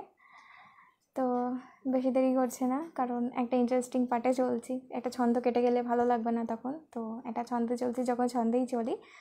যাই হোক, তো নেক্সট গল্পটায় আসছি। এটা আমার একটা দিদির, মানে আমাদের এখানেই থাকে, সোনু মণ্ডল, ক্যারি অন, থ্যাংক ইউ। হ্যাঁ নিশ্চয়ই করছি। দেবশ্রী গোস্বামী চক্রবর্তী, খুব ভালো লাগছে শুনতে, হ্যাঁ শুনতে থাকো, লাস্টের গল্পটা আরও হয়তো বেশি শুনতে ভালো লাগবে, শুনতে থাকো তো গল্পগুলো। তো যাই হোক, তো হ্যাঁ, তো দিদিটার গল্পে আসছিলাম। তো দিদিটা একটা শেয়ার করে, এই দিদিটা হচ্ছে হোটেল ম্যানেজমেন্ট করতো, পড়াশুনো করেছে, তো হোটেলে জবও করতো। রাজু রয়, ভেরি গুড, থ্যাংক ইউ দাদা। ও আচ্ছা, না এটা হ্যাঁ অন্য কেউ, আর আমার থ্যাংক ইউ দিদি। অর্পিতা বিশ্বাস, কমেন্ট পড়ো। হ্যাঁ অবশ্যই, হ্যাঁ ওই জন্য কমেন্টগুলো পরে পড়ছি না, আমি গল্পের পরে পড়ে দিচ্ছিলাম একটুখানি কমেন্টগুলো। ভালো লাগছে গল্প শুনতে, হ্যাঁ শুনতে থাকো, আমি আরও গল্প, মানে আর বলছি গল্প।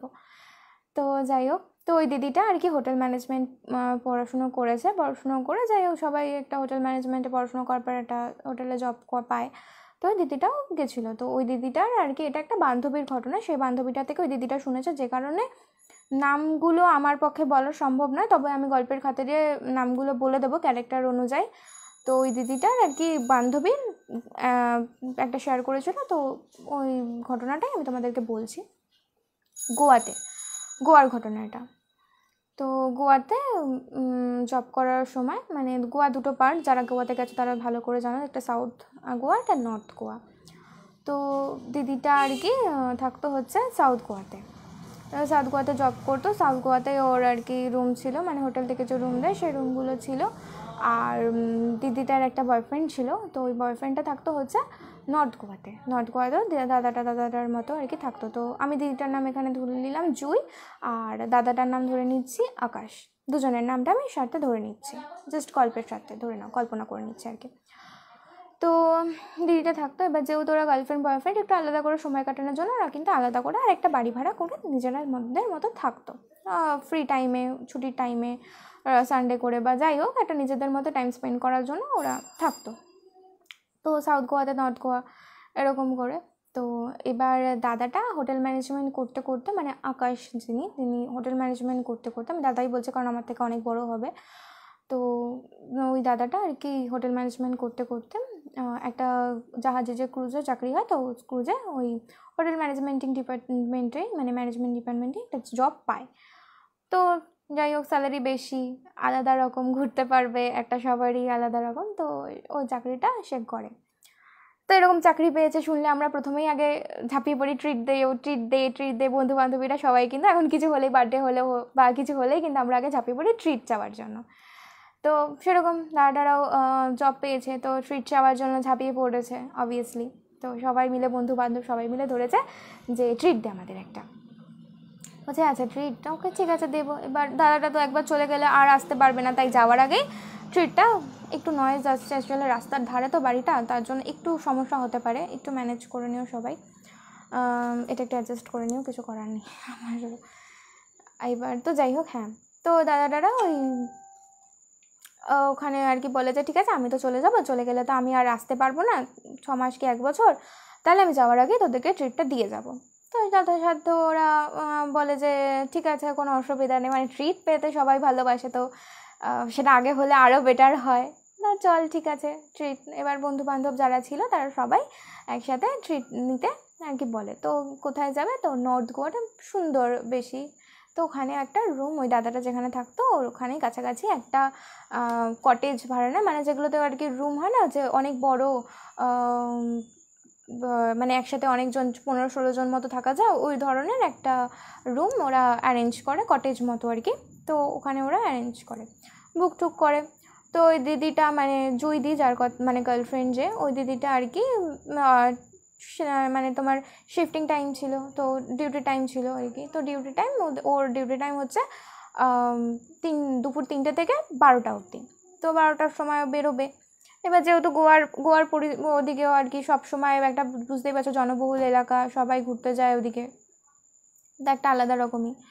তো যাই হোক এবার ওরকম আর কি 12টা অবধি ডিউটির পরে ওই দাদাটা আর কি আকাশদা মানে বয়ফ্রেন্ড আর কি ওর, আর জুইদি দুজনে মিলে যাবে। আর তাদের আগে ওদেরকে মানে আরও যে বন্ধু বান্ধবদের ট্রিট দেওয়ার কথা ছিল সবাই কিন্তু কাপালই ছিল, তো তাদেরকে বলে দেয় যে তোমরা একটা কাজ করো, তোমরা তোমাদের মতো মানে সবাই বলে না আর কি, সবাই নিজেরাই বলে যে ঠিক আছে আমরা আমাদের মতো ওই জায়গাতে চলে যাব, সবাই তো লোকেশনটা জানি, তো আমরা আমাদের মতো চলে যাব। তো ওরা আর কোনো ঠিক আছে সবার কাজ আছে, সবাই কোনো না কোনো কাজ করে যে যা নিজের মতো চলে যাবে। তো খাবার নিয়ে যাওয়া, যেহেতু ট্রিট দিচ্ছে খাবার নিয়ে যাওয়ার দায়িত্ব অবশ্যই আর কি জুইদি আর ওই আকাশদার ওপরে পড়ে। তো ওরা দুজন, তো এবার আকাশদার ডিউটি হয়ে গেছিলো, তো বলেছিল যে তাহলে একটা কাজ করো তুমি বরঞ্চ খাবার টাবার কিনে নিয়ে নিও আর আমাকে নিয়ে তুমি একেবারে তাহলে চলে যাও। তো ঠিক আছে, কারণ ওই রাত্রে খাবার নেবে আবার দেরি হয়ে যাবে, তো সেই কারণে আকাশদাও ঠিক আছে বলে যে হ্যাঁ ঠিক আছে আমি খাবার টাবার নিয়ে নেবো, তোমাকে পিক আপ করে তারপর আমরা দুজনে মিলে নর্থ গোয়াতে চলে যাব। তো রাজি হয়ে যাবে, দিদিটা রীতিমতো 12টায় শিফট মানে শেষ হওয়ার পরে তারপরে ওরা দুজনে মিলে আর কি ওই আকাশদা আর কি খাবার টাবার নিয়ে যায়। তো গোয়াতে এরকম রোড আছে, মানে দিদিটা যেভাবে আমাকে বর্ণনা করেছে আমি সেভাবে বলছি, কারণ আমি কোনোদিন যাইনি তাই ওইভাবে হয়তো বর্ণনা করতে পারবো না, তাই আমি জাস্ট একটা বর্ণনা করছি। তো যেরকম হয় না যে রাস্তা দুধার দিয়ে ঘন জঙ্গল বা গাছের সারি সারি, সেরকম একটা রাস্তার মাঝখান দিয়ে ওরা যাচ্ছে। এবার যতই জনবহুল জায়গা হোক মানে ওখানকার নাকি একটু মেন রোডগুলো একটু ফাঁকা ফাঁকাই থাকে, অত লোকজন থাকে না। আমাদের মেন রোডে যেমন কি সবসময় একটা গাড়ি চলছে, এই 85 রোড বলো যাই হোক একটা গাড়ি চলছে, ওখানে ওরকম কোনো ব্যাপার নেই, তো একটু সুনসানি মতন। তো এবার ওরা দুজনে খাবার নিয়ে ওই 12টার সময় যাচ্ছে। এবার যাই হোক ক্যাজুয়ালি এগুলো অনেকেই মানে না যে অত রাত্রে করে খাবার নিয়ে যাব। এবার আমরা দেখবো অনেকে আমাদের কিন্তু বাড়িতে খাবার হলে অত রাত্রে খাবার নিয়ে গেলে কিন্তু একটা নুন লঙ্কা দিয়ে দেয়, তো ওখানে তো আর হোটেল থেকে খাবার নিয়ে আসে, ওখানে তো আর নুন লঙ্কার কোনো ব্যাপার নেই, ওটাই নিয়ে যেতে হবে। তো যাই হোক এবার নিয়ে গেছে।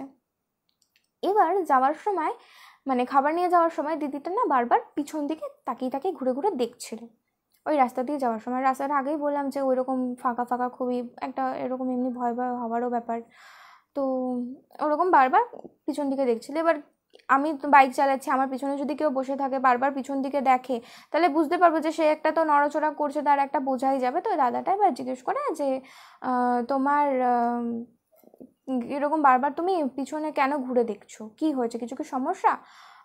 তখন দিদিটা অ্যাভয়েড করে যায়, বলে যে না না কোনো সমস্যা নেই, তুমি চলো। দিদিটা দাদাটাকে বলে না কি হয়েছে না কিছু দেখেছে কি না, কিছু বলে না। তো রীতিমতো ওরা ওই কটেজে পৌঁছে যায়। তো সবাই ওখানে থাকে, ওখানে আর কি পার্টি শুরু হয় আর কি। এবার ওদের মনে হয় যে ওরা ড্রাঙ্ক করবে, পার্টি মানে ব্যাচেলার্স পার্টি যেরকম হয়।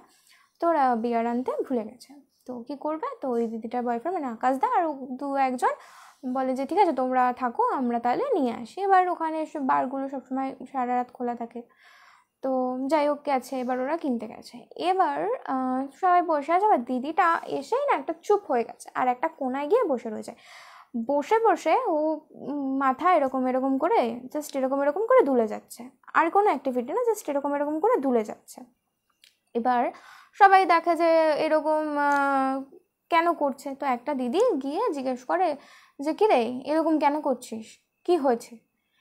যখন ওকে বলে মানে প্রথমে কোনো সাড়া দেয় না, ভাবে যে ও হয়তো ভয় দেখানোর জন্য করছে বা এমনি কিছু অসুস্থ হয়েছে তাই জন্য হয়তো এরকম করছে। তো এরকম বারবার জিজ্ঞেস করতে চায়, কিন্তু উত্তর দেয় না। দু একবার জিজ্ঞেস করার পর তারপরে যখন আবার যখন জিজ্ঞেস করতে যায়, দিদিটাকে নাকি এত জোরে ধাক্কা দিয়েছিল, মানে ওই জুইদির যে বান্ধবী জিজ্ঞেস করতে গেছিলো তাকে এত জোরে ধাক্কা দিয়েছিল যে একদম উড়ে গিয়ে পড়ে, মানে এমনই জোরে ধাক্কা দিয়েছিল। বুঝতেই পারছো যে একটা মেয়ের গায়ে হঠাৎ করে ওইভাবে শক্তি কী করে চলে আসে, স্বাভাবিক না যে এতটা জোরে ধাক্কা দেবে যে সে উড়ে গিয়ে পড়বে।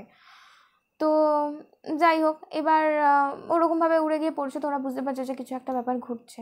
এবার তখন কটেজে ওর বয়ফ্রেন্ডটাও নেই, ওরা বাইরে বেরিয়েছে বিয়ার আনতে। তো কী করবে ওরা বুঝতে পারছে না। এবার খাবার যা ছিল, ওরা যা 16-17 জন মতো যে ওদের ছিল, ওদের যে 16-17 জনের যা খাবার ছিল ওই জুইদি নাকি পুরো খাবারটা একা খেয়েছে, পুরো খাবারটা ও একা খেয়েছে। ওইটা দেখে তো সবাই অবাক হয়ে গেছে যে 16-17 জনের খাবার কি একটা মানুষ কখনো খেতে পারে? মিনিমাম 2 জনের খাবারও একটা মানুষ খায়, কিন্তু 16-17 জনের খাবারটা কি একটা মানুষের পক্ষে কোনোভাবে সম্ভব? কোনো সুস্থ মানুষের পক্ষে কি সম্ভব? কখনোই সম্ভব না ওই রকমভাবে। তো ওরা বুঝতে পারে যে ভীষণভাবে কিছু একটা ঘটছে, অদ্ভুত অস্বাভাবিক।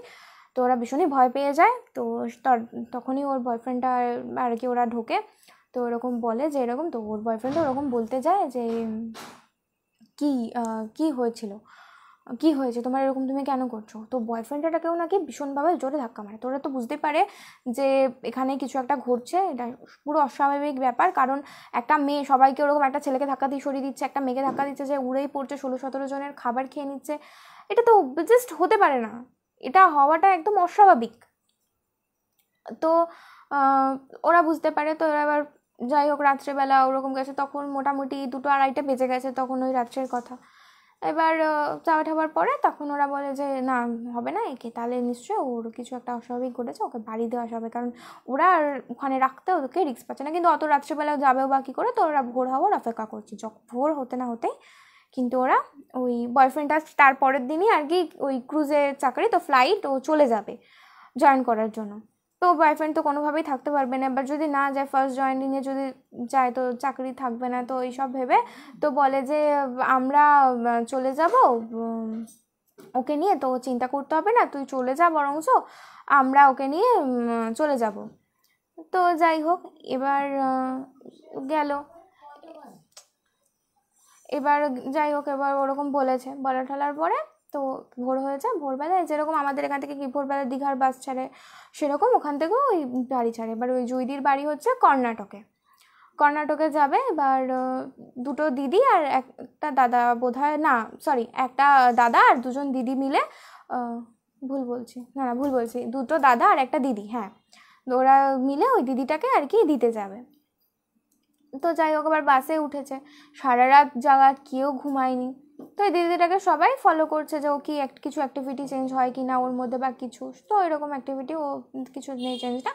এরকম করতে করতে ওরা একটুখানি মানে চোখ লেগেছে, ওরা একটু ঘুমিয়ে পড়ে। স্বাভাবিকভাবে সারা রাত জাগা সবারই একটু ভোরবেলার দিকে বাসের ঠান্ডা হাওয়া, ঘুম আসবেই, এরকম আমাদেরও ঘুম পেয়ে যায়। তো ওরা ওরকমভাবে জাস্ট চোখটা বন্ধ করে ওরকমভাবে ঘুমিয়ে পড়েছে। এবার ঘুম ভেঙেছে। এবার ওদের যখন আর কি ঘুম ভাঙে একটা স্টপেজে এসে, তখন দেখে 6টা বাজে, তখন সকাল হয়ে গেছে, আলো ফুটে গেছে। এবার পাশে দেখছে ওই জুইদি আর নেই, জাস্ট ওরা অবাক যে ওরা কি স্টপেজে নেমে গেছে। তো বাসে জিজ্ঞেস করছে যে দেখেছো কি না, তো অত কেউ খেয়াল করেনি, বুঝতে পারেনি কাদের সাথে কি, ওরাও বলতে পারছে না। তো কি করবে কিছু না ভেবে ওরা মানে ফোন করে, ওরা যে নর্থ গোয়াতে যে আর কি কটেজে ছিল ওই কটেজে গিয়ে ফোন করে, ওই মানে কটেজে গিয়ে ফোন করে, মানে ওই বাসে ওখান থেকে ফোন করে যে এরকম গেছে কিনা কেউ ওই কটেজে। তো বলছে না কেউ যায়নি। তোরা তো যাই হোক, এবার দিদিটা তো সাউথ গোয়াতে থাকতো, তো সাউথ গোয়াতে এবার ফোন করেছে যে বাড়ি যে থাকতো সেই বাড়িওয়ালাকে ফোন করেছে যে ওখানে কেউ কি গেছে, এরকম জুই কি গেছে। তখন বলছে হ্যাঁ ও তো এখানে চলে এসছে। মানে এত ওরা তো প্রথমত ভেবেছে যে এই সময়ের মধ্যে ওর বাড়ি পৌঁছাতে পারবে না কর্ণাটকে, আর ওই যে সময় ওরা মানে 2-3 ঘন্টা চলে এসছে, ওই 2-3 ঘন্টার মধ্যে ওইটুখানি সময়ও আবার ব্যাক করে ওই জায়গাতে চলে যেতে পারবে না, মানে এমনই একটা ডিস্টেন্স, মানে 3-4 ঘন্টার ওরকম একটা ডিস্টেন্স হয়ে গেছে। তো ওইভাবে ও ব্যাক করেও যেতে পারবে না। তো ভাবছি এরকমভাবে চলে গেল কী করে। তো ওরা আবার ওই সাউথ গোয়াতে ব্যাক করে, যাই হোক সাউথ গোয়াতে ব্যাক করে চলে যায়। ওখানে গিয়ে দেখে যে হ্যাঁ ও ঠিক ওই অস্বাভাবিকভাবে বসে খাটের মধ্যে জাস্ট এরকমভাবে দুলে যাচ্ছে, ঠিক এরকমভাবে অস্বাভাবিকভাবে ও কন্টিনিউ দুলে যাচ্ছে। তো ওরা তো বুঝতে পারে যে এটা পুরো হাতের বাইরে ওদের, ওরা ওখানে আর কিছুই করতে পারবে না। তো ওর বাড়িতে ফোন করে, জুদির বাড়িতে আর কি ফোন করে, ওর বাবা মানে বাড়ির লোককে বলে যে এরকম এরকম ব্যাপার, তো নিয়ে যাও তোমরা এসে। তো ছুটির অ্যাপেল করিয়ে ওকে বাড়ি নিয়ে যায়। বাড়ি নিয়ে গিয়ে ওখানে প্রায় 1-1.5 মাস মতো তান্ত্রিক ওঝা টোঝা ডেকে আর কি ওকে সুস্থ সবল করে। রেস্ট ব্যাপার থেকে ওরা ওই দিদিটা যখন আবার ব্যাক করে তখন সবাই মিলে আর কি, যেহেতু ইন্টারেস্টিং ব্যাপার যে কী হয়েছিল, তো সবাই মিলে আর কি ছেকে ধরে জিজ্ঞেস করে যে কী হয়েছিল তোর সেদিনকে, কী হয়েছিল তোর সেদিনকে যে তুই ওরকম করছিস। তখন বলছে যে জানি না, জানিস তো। তখন ও প্রথমে বলতে চাইছিল না, যদি ভয় পেত, অনেকক্ষণ জোর করার পর তখন ও বলছে যে কি যেন বলে, ও যখন ওর বয়ফ্রেন্ডটা গাড়ি চালাচ্ছিল আকাশ দা, তখন প্রথমে ও গাড়ি চালাতে চালাতে দেখা যে হট করে গাড়ির সামনে কেউ চলে এসছে, প্রথমে এটা দেখে ও তখন একটু আটকে ওঠে। তখনই দাদাটা আর কি গাড়ি থামিয়ে ফেলে আর কি, জিজ্ঞেস করে কিছু হয়েছে কিনা, কিন্তু ও বলে না কিছু হয়নি। তারপর থেকে ও দেখতে পারে যে ওই যে ছায়াটা ও গাড়ির সামনে দেখেছিল ওর পিছন পিছন ওই ছায়াটা পুরো রাস্তাটা ধরে আসছে। তারপর ওর আর কিছু মনে নেই, কিন্তু এই জিনিসটা ও পুরোপুরিভাবে দেখে যে এইভাবে পুরো পিছন পিছন এটা হয়েছিল, ওর এই জিনিসটা ও কিন্তু পুরোভাবে ফিল করে। তো যাই হোক, তো এটা ওর জন্য ভীষণই একটা ভয় ছিল, মানে পজেসড হয়তো হয়ে গেছিলো সেই সময়টার জন্য, সেই সময়টুকুর জন্য। হয়তো বেশি দেরি হলে হয়তো ওর কোনো ক্ষতিও হয়ে যেতে পারতো। তো যাই হোক, বড় কোনো ক্ষতি হয়নি। বাড়িতে গিয়ে সেটা তাড়াতাড়ি করে, যেহেতু ওই মানে দাদাগুলো দিদিগুলো মানে ওর যে ফ্রেন্ডসরা ছিল ওরা সবাই মিলে হেল্প করেছিল, যার জন্য ওর সেরকম বড় কিছু হয়নি। তো এরপর থেকে আর বড় কিছু ওর সাথে ঘটেনি, আর ও সুস্থ আছে, এখন স্বাভাবিক আছে। তো এই গেল গোয়ার একটা ঘটনা। এবার একটু কমেন্ট পড়ে নিই।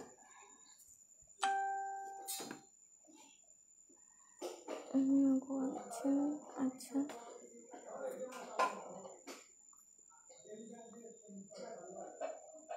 আমি ডিনার করতে তোমার গল্প শুনছি, দারুণ লাগছে। চন্দ্রানী দাস শর্মা, আমি ডিনার করতে করতে তোমার গল্প শুনছি, দারুণ লাগছে, থ্যাংক ইউ।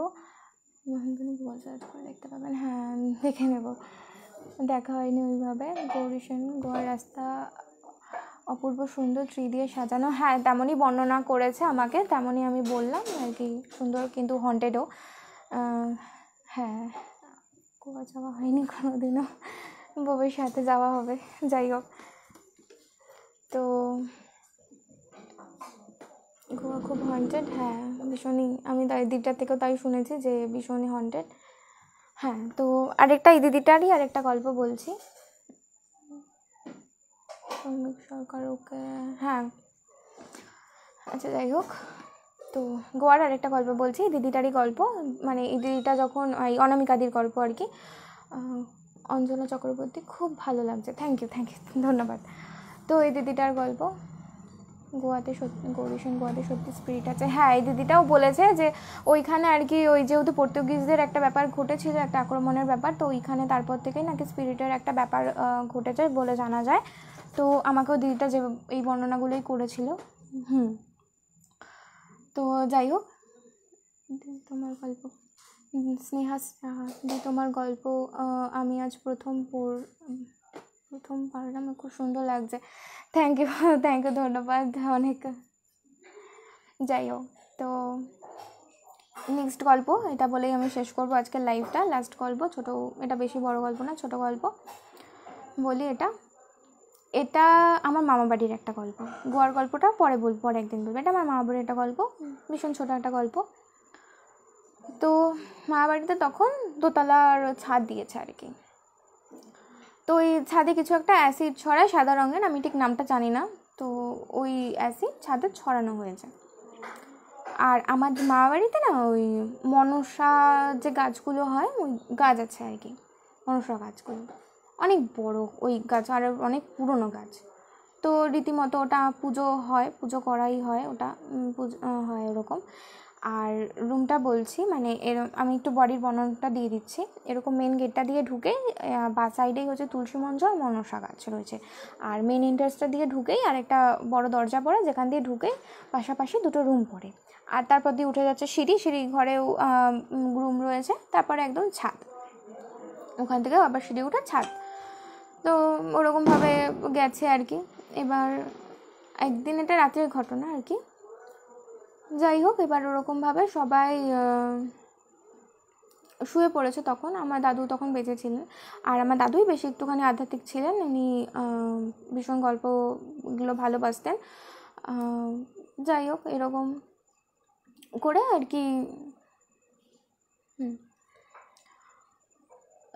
উনি খুব আধ্যাত্মিক ছিলেন। স্বাভাবিকভাবে সমস্ত পুজোয়, মানে শিব ঠাকুরের পুজো থেকে শুরু করে লক্ষ্মী পুজো, সরস্বতী পুজো, সমস্ত কিছুই বাড়িতে হতো। আর মনসা পুজো তো যেরকম সংক্রান্তিতে দুধ কলা দেয়, সেরকমভাবে পুজো করা হতো।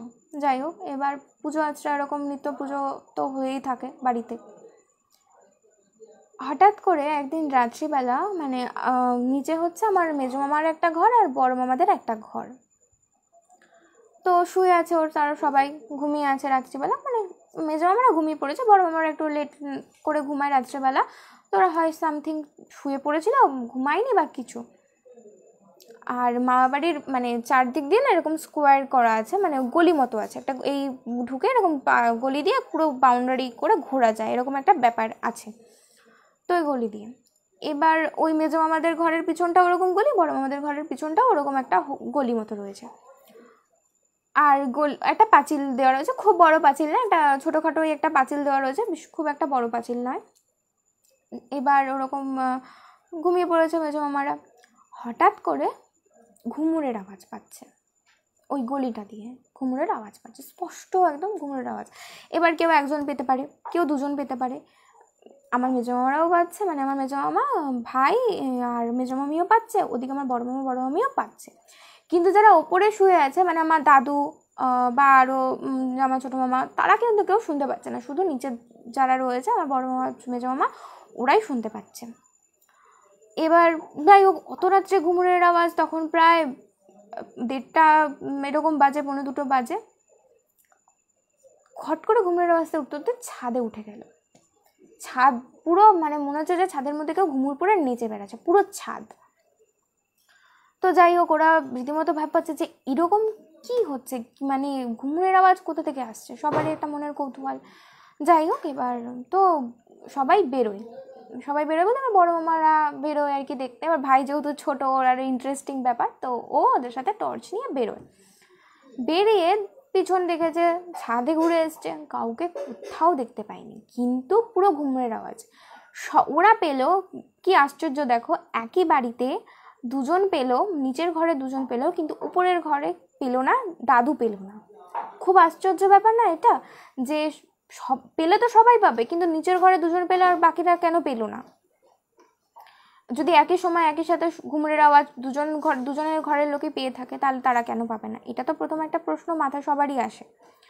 দ্বিতীয় কথা হচ্ছে যে অত জোরে ঘুমুরের আওয়াজ হলো, কিন্তু ওদের কারোর ঘুমটাও পর্যন্ত ভাঙলো না, ওরা কিছু টেরই পেলো না। মানে পরের দিন দাদুকে যখন জিজ্ঞেস করা হচ্ছিল যে তুমি কি কিছু আওয়াজ পেয়েছো, তখন দাদু বলছে কিসের আওয়াজ, কোনো আওয়াজই তো হয়নি। তখন বলছে আমরা ঘুমের আওয়াজ পেয়েছি। মানে এমন হচ্ছিলো যে ওদের মনে হচ্ছিলো কেউ ঘুমের ওষুধ খাওয়ালে যেরকম অগরে মানুষ ঘুমায়, ওরা তেমন অগরে ঘুমাচ্ছিলো, যার জন্য ওরা মানে বিন্দু মাত্র টের পায়নি যে কি হচ্ছিল। কিন্তু নাকি প্রচণ্ড ঘুমুরের আওয়াজ এসেছিলো। তারপরে যখন ওরা দেখে ঘরে এসে শোয়, তারপর নাকি আর হয়নি। কিন্তু যতক্ষণ না দেখছিল ওরা, ততক্ষণ মানে প্রচণ্ড মনে হচ্ছে যে ছাদে কেউ মানে এপাশ থেকে ওপাশ পুরো নেচে নেচে বেড়াচ্ছে ঘুমুরের আওয়াজে। তো এরকম বল, যদি রাত্রির 1টা-1:30টার সময় এরকম কেউ ঘুমুরের আওয়াজ পায়, তো আমিও যে পাচ্ছিলাম, এটা বলেছিলাম তো, যে আমি ছোটো ছিলাম তখন বুঝতে পারিনি, কিন্তু এরকম যদি কেউ ঘুমুরের আওয়াজ পায় ওই সময়, তাহলে কেমন লাগবে। তো এটা একটু অতি মানে ভয়েরই বলতে গেলে, আমার কাছে তো ভীষণই ভয়। তো আজকে এইটুখানি বলছি গল্প, আজকে আর বেশি বাড়াবো না, অলরেডি 1 ঘন্টা 15 মিনিট হয়ে গেছে লাইভ, আর বেশি বলবো না। লাস্টে 2-1টা কমেন্ট পড়ে নিই যারা কমেন্ট করেছিলেন।